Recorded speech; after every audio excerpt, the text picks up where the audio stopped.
चलो। अस्सलाम वालेकुम जाना बाती।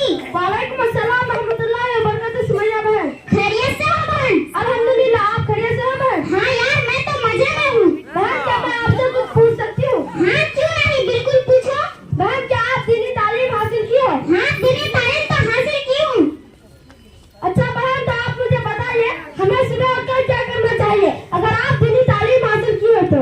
सुबह उठकर स्नान करना, क्रीम पाउडर लगाना, बाल झाड़ना, सर पर दुपट्टा न रखना, इसी को ना बोलते हैं बहन अस्तगफिरुल्लाह अस्तगफिरुल्लाह। ये दीनी तालीम नहीं है, ये तो फैशन है। दीनी तालीम इसको बोलते हैं सुबह में उठकर फजर की नमाज पढ़ना और कुरान की तिलावत करना, फिर मकतब जाना, अल्लाह को राजी करना, उसकी इबादत करना, इसी को दीनी तालीम बोलते हैं बहन।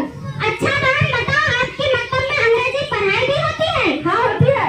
What is your name? My name is Zainab Parveen. What is your father's name? My father's name MD Nadeem Akhtar. Which maktab do you read? I read in Maktab Hafiz Badiya. In which class do you read? I read in class 6.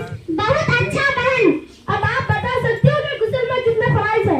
जरूर, गुस्ल में 5 फराइज है। Number 1 साबुन का होना, number 2 तौलिया का होना, number 3 बाल्टी का होना, नंबर 4 शैम्पू का होना, नंबर 5 बदन का पोंछना। नौज़ खाना बाहर और निकला जुआ। 1 घंटे से दिमाग खाइए और एक भी बात कीमती नहीं है। गुस्ल में 3 फराइज है। नंबर 1 गर्दन के साथ कुल्ली करना, नंबर 2 नाक के रगों हड्डी तक पानी पहुंचाना, नंबर 3 तमाम बदन पर पानी बहाना, एक बाल के बराबर भी नहीं सुखाना है। इससे बोलती हूँ अपने बच्चों को मकतब में भेजो और दीनी तालीम हासिल कराओ और इसी में भलाई है।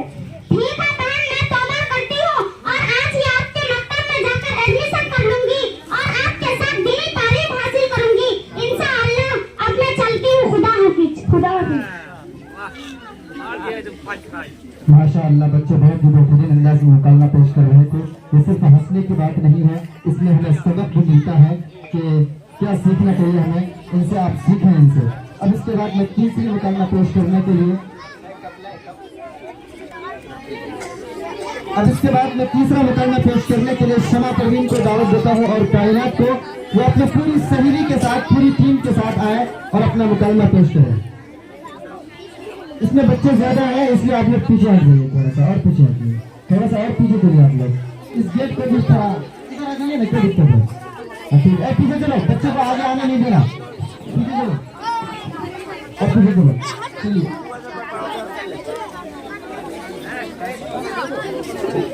चलिए आप लोग आवाज बंद करके रखें, संगीत का माहौल बनाए रखें। बच्चे मुकालमा पेश कर रहे हैं, गौर से देखें।